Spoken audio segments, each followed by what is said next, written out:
The opinions and suggestions expressed on the following program are solely those of the participants and are not necessarily endorsed by KRMG, Cox Media Group Incorporated, or the program sponsors. Sorry? This following program is sponsored by Causeway LLC.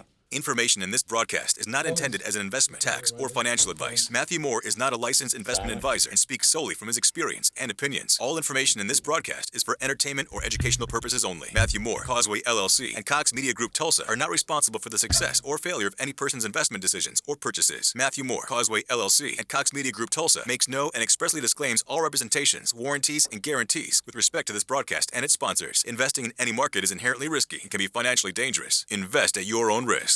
Gather knowledge in the world of cryptocurrency right now on 102.3 KRMG, Tulsa's news and talk. Welcome to Cryptocurrency with Matthew J. Moore. Matthew is locally based right here in Tulsa. Questions, comments, concerns? Call 918-460-5764 or send us an open mic using the KRMG app. Now, here's Cryptocurrency with Matthew J. Moore.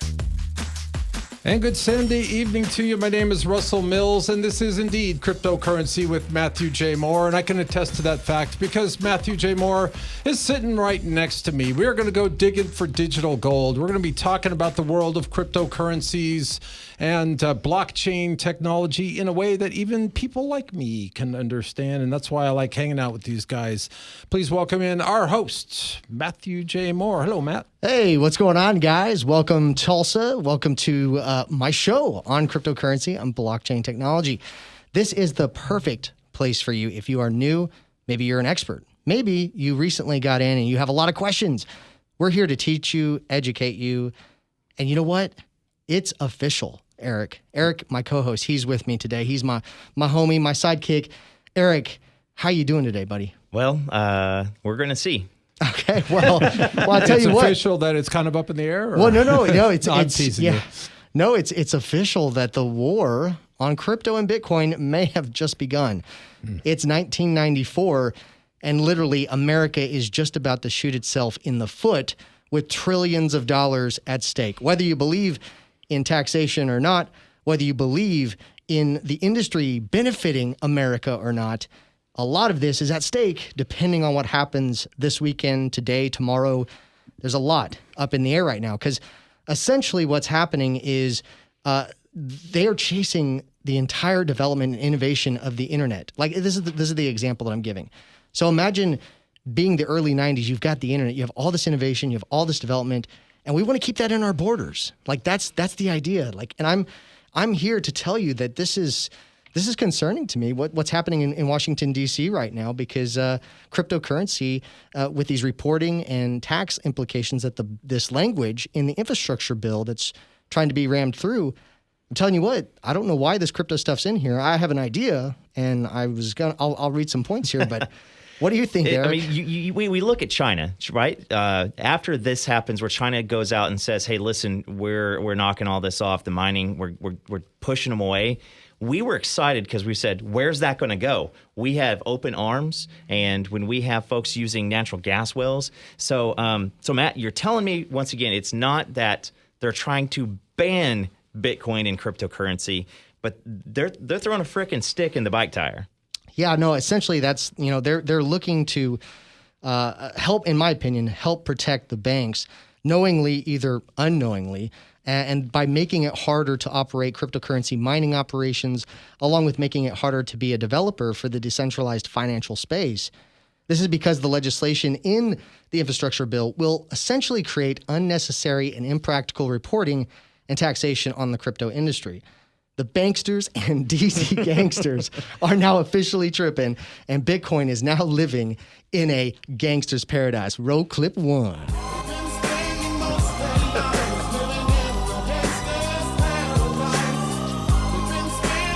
Coolio action for Sunday. Hell yeah. It's never bad to have Coolio in the middle of your Sunday afternoon, right?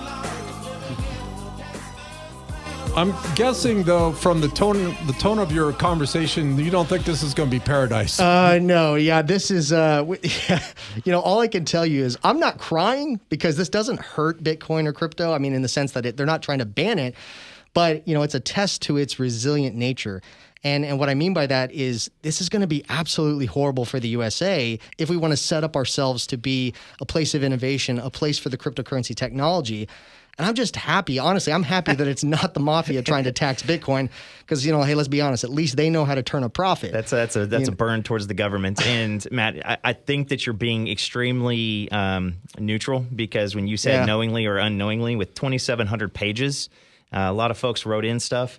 But again, you're telling me that this legislation would drive out mining operations, stakers, and developers because it's almost impossible for them to comply due to the nature of that's how the technology works. So what I don't understand about this bill is they're saying, well, you got to report all this. You got to report all this stuff.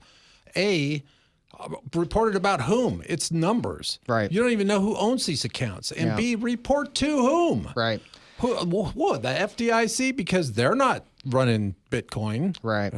Well, it's crazy because, essentially what they're doing is they're going to drive out important parts of the industry. And according to the Washington Post, last month, the White House and Republican Senator Rob Portman agreed to a proposal to require increased tax compliance for cryptocurrency brokers as a way to help pay for this 2,702-page infrastructure bill, which I might add, that can be debated whether we can afford it or not.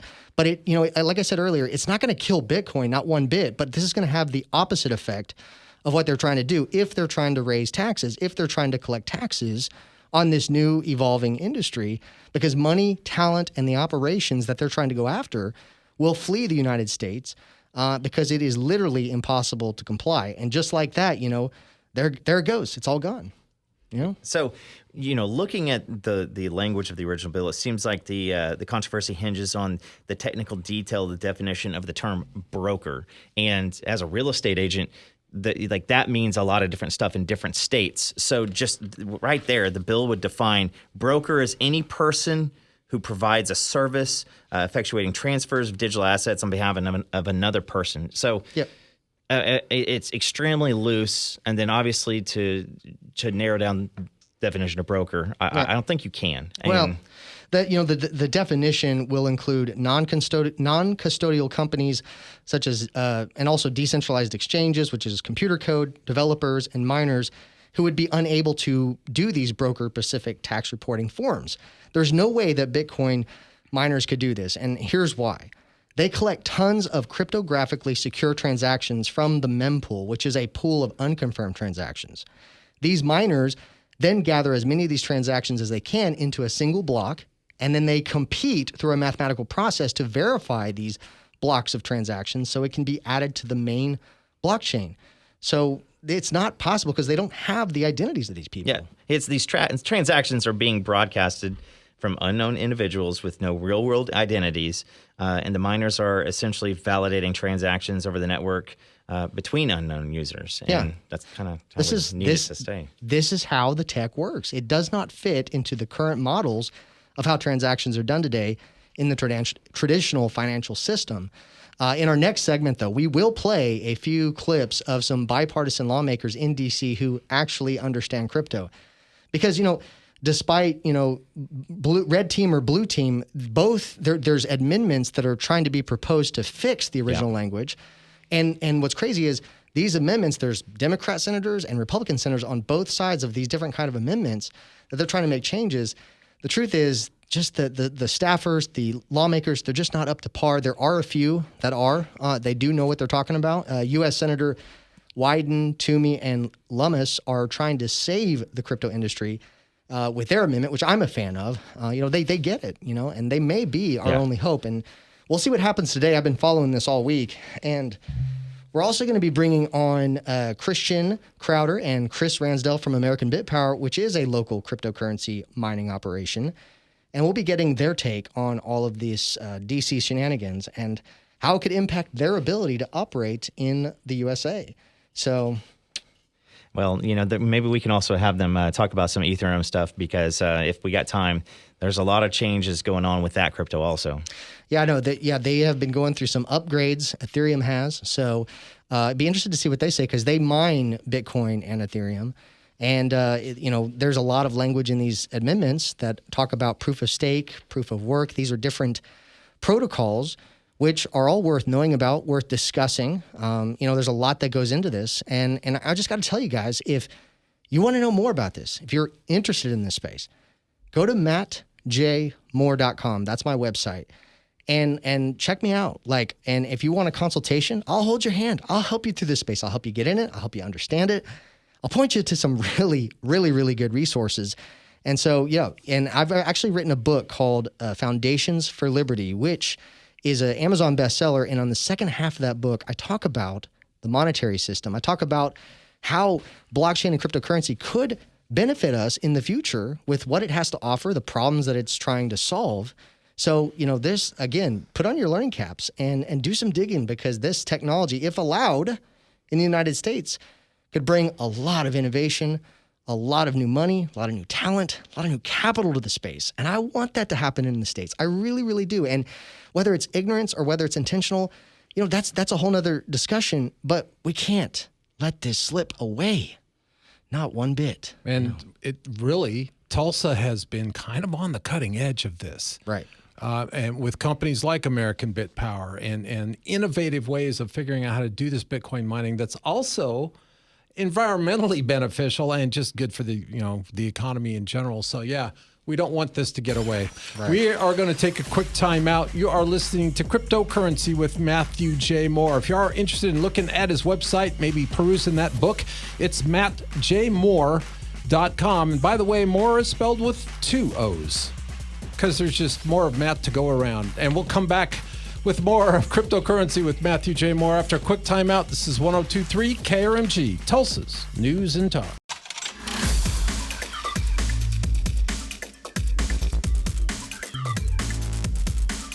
Welcome back to Cryptocurrency with Matthew J. Moore. My name is Russell Mills. Thank you very much for sharing part of your Sunday evening with us. It was a busy week in Washington, D.C., even though half of Congress wasn't even there. The U.S. House is out on break right now, but the U.S. Senate has been burning the midnight oil and working on weekends on a massive infrastructure bill that's got some stuff in it people aren't happy about, and that includes the entire world of cryptocurrency right now. They're all looking at it and going, wait, that's not even possible. We can't do that. And that is the topic du jour here on Cryptocurrency with Matthew J. Moore, clearing up some misconceptions, and maybe somebody needs to do that for some of those folks writing that legislation. Let's bring in our host, Matthew J. Moore. Hey, Matt. Yeah, thank you, Russell. No, it's true. It's absolutely true. It's amazing, to see what goes on and what gets put into legislation like this, because let's be honest, this technology is new and a lot of people don't understand it. And, if you're new to crypto, welcome to this show.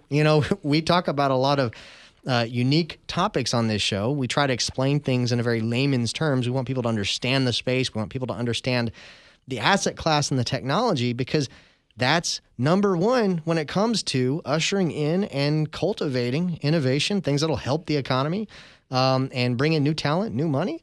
And I've got my co-host, Eric Cooper, with me. And Eric, welcome back, man. Well, Matt, I want to encourage everybody, if you are starting in this journey and you want to go back in time and take a look at some of the original and I guess first episodes, you can go on KRMG.com, go KRMG.com, and then look, Google for the on-demand portion. You can go back and listen, because episode 1, and I think we're going to do this again here before too long, talks about why. Why is crypto? What are some of the problems that crypto is trying to solve? And so, Matt, you can also check us out on Spotify, and then also we've got your YouTube. And sorry, I'm just a little disheveled here because I want to start talking about it, because do it. I'm heated. This is frustrating, because when you have a bunch of people writing a 2,700 page infrastructure bill, and what were we saying? How many of these people actually read through the whole thing about something that they have no point of reference? Right. And I would love to do some Big Lebowski quotes right now, but we don't have time. But out of their element, right? And so they're trying to do this, and they're looking to tax crypto industry and to help pay for the bill. And it's not a honeypot that I think that they even understand. Right. And by the way, it's written now that it will chase the entire industry, out of America. Right. Well, and it's not that people aren't willing to pay taxes on their crypto. there's a lot of people out there that will comply to that and will do that. Okay. And we're going to talk to some of them today. That's a whole nother debate. We're talking about just keeping a entire industry in the country and not chasing it away just because the way the technology is designed, they cannot comply literally. Technically, they cannot comply to the law that's being applied if miners, developers, or people who are staking cryptocurrencies, people who are validating and confirming transactions, if they are classified as brokers, and they have to somehow report stuff to the IRS of the people that they're helping facilitate these transactions, that's an impossible task for them. So they're just going to leave the country. But there are a few senators who do. We've got people fighting for us, right? We do, and there's a group of them. And Senator Pat Toomey and Senator Cynthia Lummis from Wyoming, who retweeted me, which was really cool. Yes, she did. They're fighting for us, and I hope they get their amendment passed. But here's some comments on the floor from Senator Pat Toomey. To my reading, and I'm certainly not alone, I think this is almost universally acknowledged, the language would impose this reporting requirement on people involved in the cryptocurrency world who don't even have the information about the person making the purchase or the sale. So, for instance, it might very well be interpreted to impose this reporting requirement on the miners, the people who are involved in the arithmetic process by which you validate transactions. They don't even know the names. They get a numerical representation of the transaction. They don't know who's behind it. They have no idea. They have no way of knowing. So it's not not an even slightly reasonable burden to impose on them. That's one little example of how badly flawed this language is. It's amazing because he gets it, Cynthia gets it. There's even been people on the House side in Congress that are talking about this legislation, talking about this wordage that's in this bill. And, there's a lot of people on the House side that also get crypto, that get blockchain technology. And Congressman Davidson, who is one of them, he sat down for an interview with Bitcoin Magazine about the impact of the current language. And he's got some thoughts on maybe, why this language was put in there. And we'll see what he has to say. Let's roll the next clip. Like, did you pay somebody in cash? Who did you pay? You paid some kid to mow your grass? Oh, you better report that. I mean, literally every kind of transaction that you would get involved in crypto would generate a reporting requirement. I mean, there's no easy way to comply with that. So either this language was skillfully crafted to completely nuke crypto in America, or it was willfully ignorant. I mean, you'd have to work hard to be that ignorant about how much collateral damage this kind of sloppy language would cause. And because Treasury drafted the language, I suspect that it was skillfully crafted to target the whole sector, which benefits a lot of folks, but most importantly, benefits big banks. So this is a big bank protection act, in my view. So I can definitely say that if it goes through as it is now, this is really, really bad for America's future in this technology. And we are actually going to talk to two people in studio with us that can even talk a little bit about what it's going to mean for Oklahoma. Today we've got Christian Krautter and Chris Ransdell from American BitPower. Chris has been with us before, but they're both out of here in Tulsa, and they are Bitcoin and Ethereum miners here in Oklahoma. Gentlemen, welcome to the show. Thanks for having us on here. Tell our audience a little bit about who you are, what you do. All right. So, well, my name's Christian Krautter. I've been in cryptocurrency mining for the past 6 years, and got Chris Ransdell over here. He got me on board. Yes. So what is it? Almost 2.5 years ago, essentially, you drugged me into this world, and I have not regretted it. It has been the best decision I've ever made in my life, and it's just been an exciting roller coaster. But it always ends up better than it was. Mm-hmm. Even on its most frustrating days, we definitely share the frustration in the room here, especially as it comes on the eve of decisions in China that have meant just huge things for American Bitcoin mining. China banning Bitcoin mining, and we're in the middle of just billions of dollars of infrastructure ready and primed, flooding the United States. That just means such great things for this country. So many tax dollars, so many jobs, so much electrical infrastructure build out. And to have this kind of discouraging news that, well, we don't know if it's discouraging yet, but we share your frustration. Well, it's definitely going to be good for Oklahoma too. We have some of the cheapest energy in not only the United States but all of the world, and this is what's making Tulsa and Oklahoma a hot spot worldwide. We've made worldwide attention, and we need to capitalize on that as a state. Yep. Yeah, Absolutely. I mean, if this legislation is successful and it's not changed, then maybe the amendments aren't adopted. Yeah, this isn't chipped in stone yet. Right, and it's not. But it's still a proposal, but it's a dangerous This is real time. proposal from what I'm hearing. Right. Yeah, it's real time. That means there's a possibility you guys doing business in the United States might be really, really hard, right? I'll move to New Zealand. I don't know about you guys. It's beautiful over there. It's like apparently Kazakhstan is where we're going to send the world's wealth. I mean, I don't like sand. Yeah. Now, the good news is our legislation I am working regularly, having regular communications with, they are very pro bringing Bitcoin here. And we actually have... You're talking about state. State, yes. State State legislation. legislation. Okay. Oklahoma state legislators really want Oklahoma to be Bitcoin friendly, and we're working really hard to make that happen as fast as possible. Yeah. Well, I definitely want to have those kind of conversations. I've had them a couple of years ago, but I think we can bring some people in and have those conversations a little bit more in depth. Good news is, like I said, this wouldn't kill cryptocurrency, wouldn't prohibit us from holding it. So don't freak out. Don't go out and sell. That's not what's happening. It's just if you're a miner, if you're participating in that side of the industry, this is where it starts to affect you. So, and it's a large, very, very important large part of the industry. And your guys's, I guess when we come back, I want to ask you some more questions. We got a lot of questions. Absolutely. All right, and I'd like to discuss something Christian brought up while we were on break, which is, there's a possibility that some of these really big crypto mining companies could come to Oklahoma, and that would mean just a bona fide gold rush of jobs and infrastructure growth and energy growth. It would be great news for Oklahoma. This legislation could potentially put the kibosh on all that.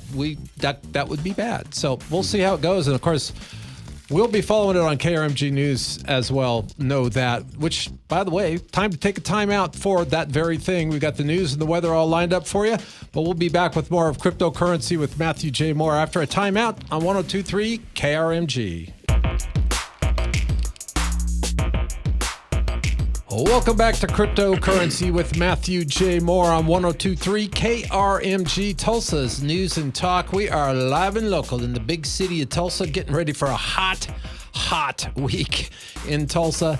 And meanwhile, the United States Senate bandying about a massive infrastructure bill, but buried within the 2,700 pages of that monster is some stuff about cryptocurrency that could prove very troubling for this industry. It's not going to shut down Bitcoin or Ethereum or anybody else, but it could really impact the folks who are mining and doing those kinds of things. And so Matthew J. Moore is our host.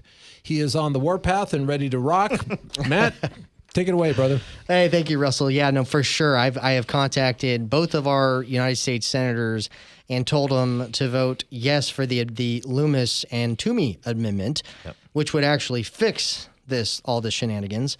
So hopefully, when it does go to a vote, we have some senators we have seen more and more jump on board. I mean, the cyber hornets of the Bitcoin community have been going full force towards the legislators and trying to tell them, hey, look, this doesn't make any sense. Please don't do this.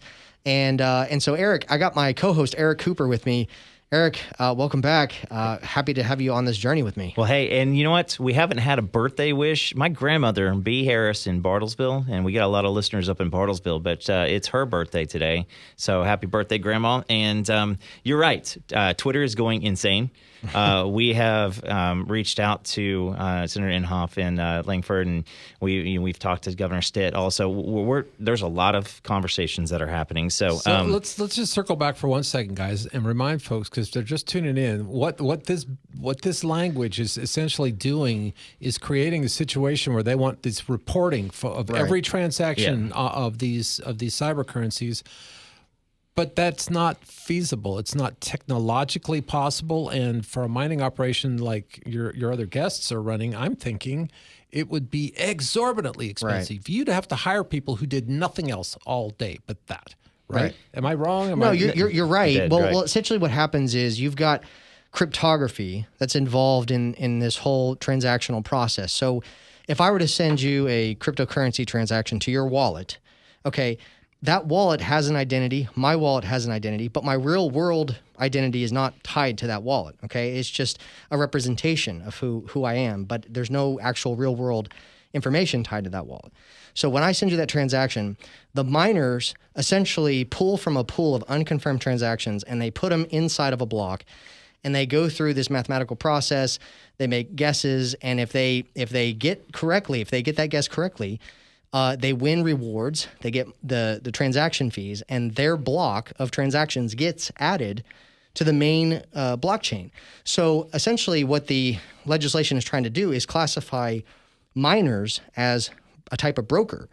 But these guys, they don't have the information to report these transactions. And that's very much by design. The whole entire system is designed to allow anonymous transactions to occur. It's designed so that miners do not have the responsibility of reporting everybody's transactional data. So, I mean, it's completely backwards, law. Right. It's a completely ridiculous requirement. And if you're listening, that's Christian Krautter. He's with American BitPower. They are Bitcoin miners here in the studio with us, and we're talking about this subject matter because it is going to affect them. And listen, it's not that people are like what they're trying to do with this legislation is they're trying to pay for the infrastructure bill. And by doing that, they want to create these reporting and tax requirements on the cryptocurrency industry to try to help pay for that. Well, what it's going to do is they're not banning crypto. They're not banning Bitcoin. That's not their goal. But what they're going to do is they're going to make all these operations leave the United States, and they're not going to get their tax money. That was the whole point of what they were trying to do. Which is a lot of tax money. And so we just saw China do this, and we were all stoked because we said, where's all that hash rate going to? It's going to come here. $1 billion of business coming to America. That's what it meant to us. And so we've gone over the sorry, Matt. So the past couple segments we've been talking about the language. This bill is not passed. It's on the floor right now. We have parties. It is a bipartisan effort. You've got people on both sides who are trying to make sure that the proper verbiage gets put in. Right. Well, and we don't want to kill innovation. And speaking of innovation, we've got Christian and we got Chris from American BitPower. They are Bitcoin miners, Ethereum miners here in Oklahoma, here in Tulsa. And what they're doing is really, really cool. But guys, I know we've been talking about this legislation, and I know you guys mine both Bitcoin and Ethereum. I kind of want to steer the ship here a little bit and talk about this innovation, because if we stay on this legislation, I might just blow up. But here's the thing. Can you guys describe to the audience? A lot of people may have heard the term Bitcoin. Can you describe Ethereum? What is Ethereum, and what makes it different from Bitcoin?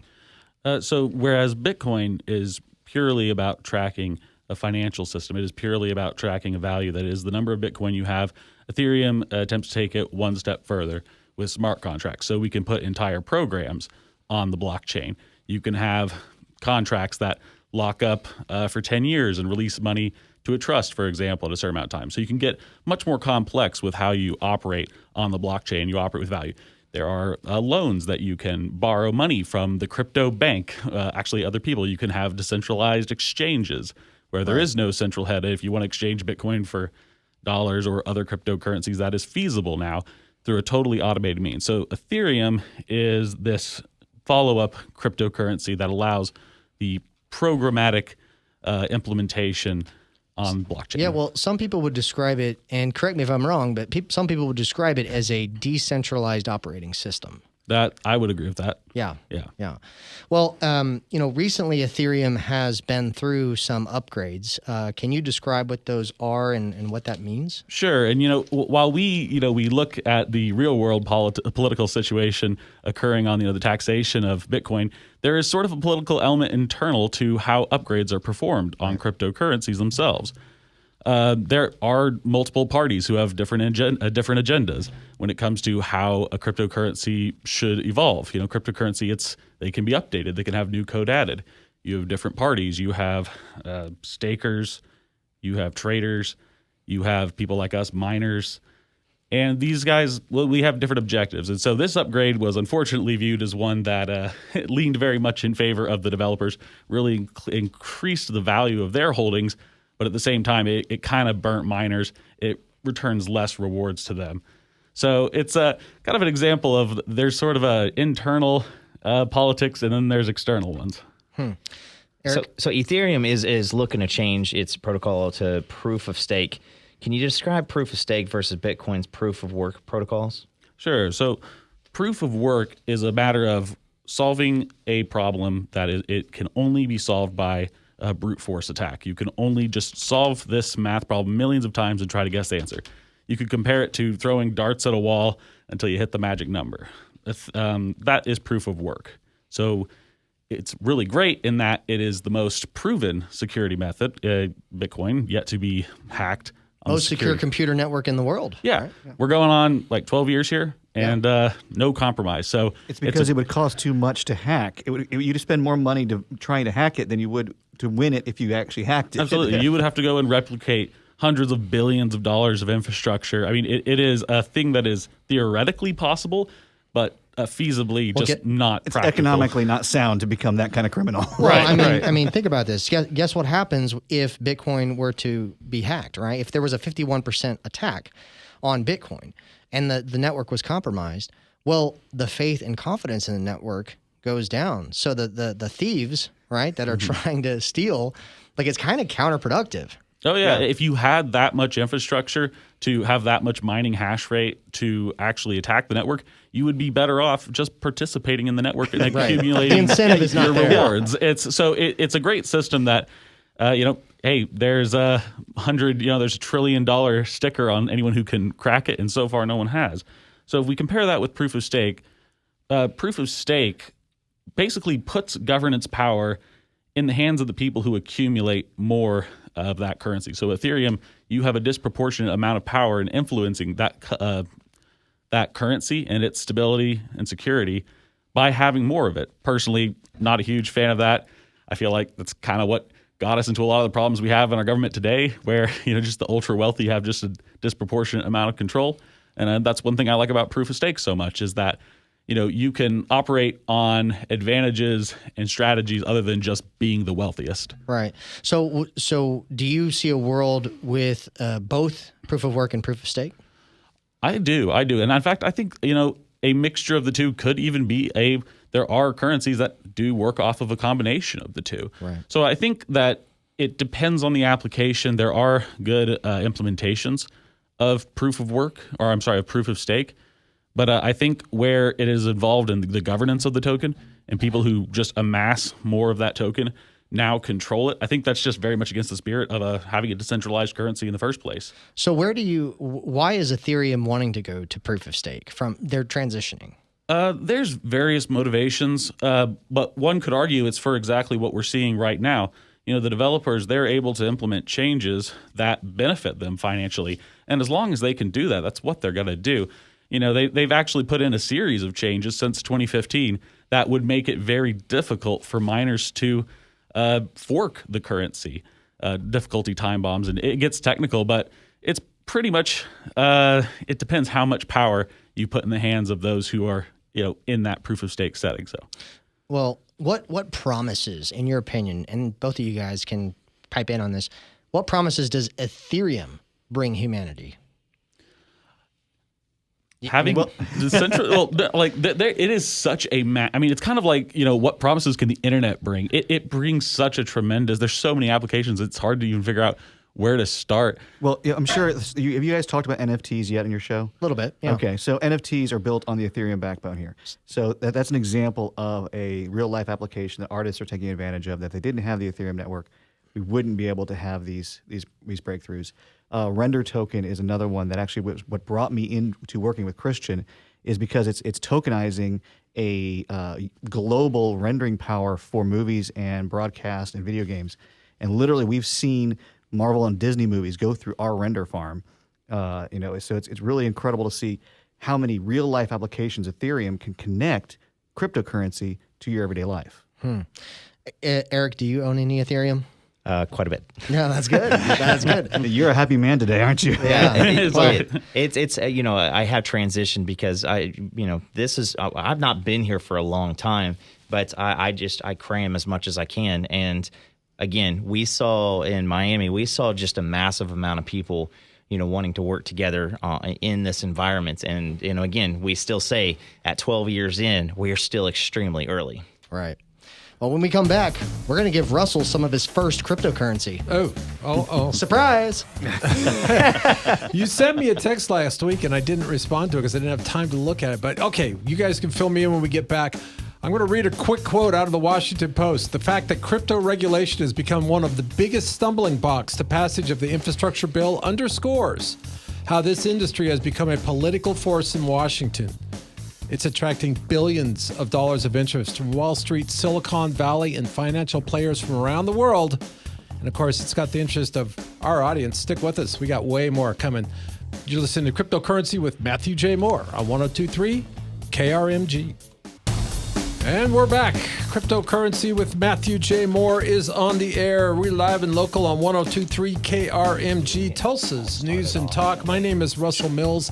Thank you for joining us this evening. We've been talking about some legislation that's pending that could possibly throw some pretty major stumbling blocks before some of the businesses that are related to cryptocurrency. But then Matt threatened to actually get me some cryptocurrency, and I said, "Oh, come on. How are you going to do that?" He's like, "It's easy. Pull out your phone." So I pulled out my phone just to bring folks to where we're at, and I downloaded something called Exodus. And Matt, Yes. welcome back. Yes. Matthew J. Moore, our host, and he's going to walk me through this. Yeah, no, absolutely. Welcome back to the show, everybody. So first of all, I am a cryptocurrency Bitcoin evangelist, and I am always getting people in. I think, over the last 5 years, I've always sent people a little bit of money here and there. Just say, hey, just download this app. I'll send you some crypto and you can watch it, go up and down. And then I get calls later and people are like, oh, this is so cool. Like, look how much it went up. And then they're like, how do I buy it? And so, it's kind of it's a gateway drug, I guess. Not a real drug. Kid, try this. Yeah, try this. Everybody's doing it. Experience the amazing highs and the devastating lows. There you go. Yeah. So, Hold on for dear life. With that all said, looking back over the 5 years, I've probably given away thousands and thousands of dollars. Not because I actually gave people thousands of dollars, but because It grew. The $20 I gave away became hundreds of dollars. Yes. So I don't regret it because I'm growing the space. It's an investment in the space. So I had Russell download from the App Store onto his mobile phone a wallet called Exodus. The reason why I like Exodus is it's very user friendly. People who are new to the space, it's easy for them to use. And essentially, when you pull it up, it's got your portfolio. It's got a list of different cryptocurrencies that it can store. And if you're, waiting to receive a certain cryptocurrency, you literally just go to the app and you click on that crypto, and then you hit the receive button. And then myself, the sender, would then scan, let's say, Russell's phone with a QR code, because his wallet will have a public address, right? Mm-hmm. And it's displayed as a string of characters and numbers along with also a QR code version of it. So you can literally just scan it, phone to phone, and then put in how much you want to send, and then execute the transaction. And that's essentially what we're going to do here in studio. And what's amazing is it's super fast, super cheap. I'm going to give him 2 types of cryptocurrencies. I'm going to give him some Bitcoin because Bitcoin is my favorite. It's not the fastest, and I will probably get crucified by some Bitcoin maximalists for the other one that I'm going to give him. Oh, no. But I am going to illustrate how fast XRP is. And so I'm going to send him some XRP. And listen, hey, there's thousands of cryptos out there. So yes, there's going to be winners, there's going to be losers, there's different use cases, different purposes for them. But the most important thing is I feel like people need to get their feet wet. They need to start learning. And the best incentive to do that is just to get into the space. So Are you saying by so this, you're this going to drag me into the space, and for the record, I am not kicking and screaming. No. Yes. I'm actually very curious. Okay. About this. Well, and so I want to talk because if we go back to the 18th century, we went away from gold, right? Because it's not super easily divisible, and so a lot of people, it's heavy, and it's heavy, right? It's hard to break up with a rock. Yeah, and then also if someone sees you toting around a little boulder of gold, storage, you might security, have many issues. Yes. So one cool thing is a lot of people have asked me recently is, well, how much do I spend to get in? My first transaction was the Cash App. Chris, you and I were just commenting on that one, and the story's been told. We're in a taxi in between the airport and our resort in Mexico, and that's where I first bought I bought $100, but I worked with another guy here recently, and he bought $20. So you don't have to dive in with $10,000 or buy a quarter of a Bitcoin. You can buy, I think as low as $1, right? The fractions you might hear people say, the Satoshis or Sats for short, are the kind of like the pennies, even though they're technically smaller than a penny in this case. Yeah, but. Okay, well, I'm ready to do this. Matt, Are you ready to do this? Sure. So it just gave me a thing to tap this button to get started. Right. Okay, so we've got his portfolio pulled up on the wallet. He's got nothing in it right now. But then he's got a list of cryptocurrencies. You mind if you want to touch it? Okay. Yep, there you go. Go ahead and touch the Bitcoin logo there. Okay. Okay, and then hit receive. Do you see the receive button there? Okay, see how it's got that QR code? Well, I've got $10 of Bitcoin entered into here. And I'm actually going to hit this little button right here, and I'm going to scan your QR code. And could he have this QR code tattooed on his arm so Yes, people could that's just what I give was him money at all the times? Yeah, I mean, You could put it on a T-shirt, as I've learned. oh, wait a second. Yeah, the public QR code is a public address. You could put it on a billboard. Your funds are safe. Yep. That's how you receive. That's the only thing that it's used for. So as you can see, I've got your address right here. You see the string of characters and numbers there? Yep. So usually, just to be safe, I'm kind of like super paranoid about this. I usually check the first 4 and the last 4 characters of the string before I send it. So I see lowercase BC1Q. Okay, and then the last ones? Also lowercase KWV9. That's great. Okay, so I'm going to go ahead and press send. And you're not having to type all that in. You're actually just scanning it it. It was just already generated there. it. Yeah. So I'm going to go ahead and slide send. And it says send in progress. Bitcoin is basically sending. Now, depending on how busy the network is, it will depend on how fast it shows up. But what we're going to do is, while we're waiting on that Bitcoin transaction, go back and hit the XRP button on your portfolio there. Let's see. You have there it is. There's your portfolio. Okay, here we go. I'm going to hit mine, and I'm going to press send, and I'm going to type in how much I'm going to send you. I'm going to send you $10. I'm just raking in the dough. This is a good day. I know, right? All right, this one's going to be $20 because there's a minimum on how much I can send with the XRP, right? Yeah. So keep talking. Happy birthday. And happy birthday to Grandma B. Yeah, that's right. So I've entered in the amount that I'm going to send them. Go ahead and hit the XRP wallet there. Okay, that one. Yep. Go ahead and let me. I'm curious why Matt didn't send any Doge. Press. I was really when he said like that they're gonna call it back on. I was like Doge, but somehow it was even worse. It was XRP. I know. Okay, I know. Here's shaking our heads over here. There's a little bit more use case for XRP than Doge, I think. I mean, you could laugh more at Doge. So we'll confirm. I've got lowercase RN, uppercase G, lowercase H. Yep. And then I've got X, uppercase H, 8, lowercase r. Yep. And I'm going to press send. Okay. And we're going to send that. Sending. Okay.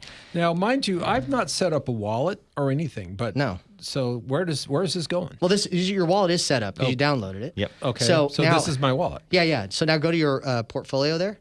Okay. Back you to have the any portfolio. funds that have showed up yet? They're all there. They're all there. They're right there. That was pretty fast, wasn't it? That was incredibly fast. Right. So now you've got your portfolio balance there. Now what you need to do is go to this little icon here where it says like a little person. Yep. Now go to settings. Okay. Okay. And it's going to ask you to do like a passcode. You can use your face for the phone. And then also, does it show a part where you do backup wallet? Yeah, it's got, all right, it says portfolios, sync devices, restore wallet, delete wallet. It did ask me if I wanted to back up my wallet. Yes, we want to back it up. So go ahead and press back up. Okay, I don't see that one on here. Oh, we got time? Oh, Yep, that's right. We are just about out of time. Well- We got about a minute left here. Okay, well, I can do this later. We'll do off the air. rest of it off air, but go ahead. The point is, once he's got his wallet set up, there's 12 or 24 words that he has got to write down, keep safe, store in multiple places, and don't tell anybody where they're at. Because if you lose your phone, you lose your wallet, right? And you want to restore those funds. And that's what that private seed phrase does, is it restores your funds. Okay, so I come up with the seed phrase, and that is the key. The key that if I lose, that $30 is gone forever, right? Yeah, By but tomorrow, it'll be $40. Yeah. Well, hopefully, yeah. Like, We'll see how that goes. During Mother's Day, we made jokes, buy her $100 worth of Bitcoin. It might be worth $200 next year. Guys, the market is up. Even in the face of all this stuff, the market is up. So In fact, you told me it's going up rapidly. And As you speak. Yeah, so great news. Hey, listen, this is a fun show to do, and I hope you come back and join us again next week, because we'll be right here doing it again. It's Cryptocurrency with Matthew J. Moore. Don't forget you can find our podcasts on the on-demand section at krmg.com. We'll see you next Sunday on 102.3 KRMG.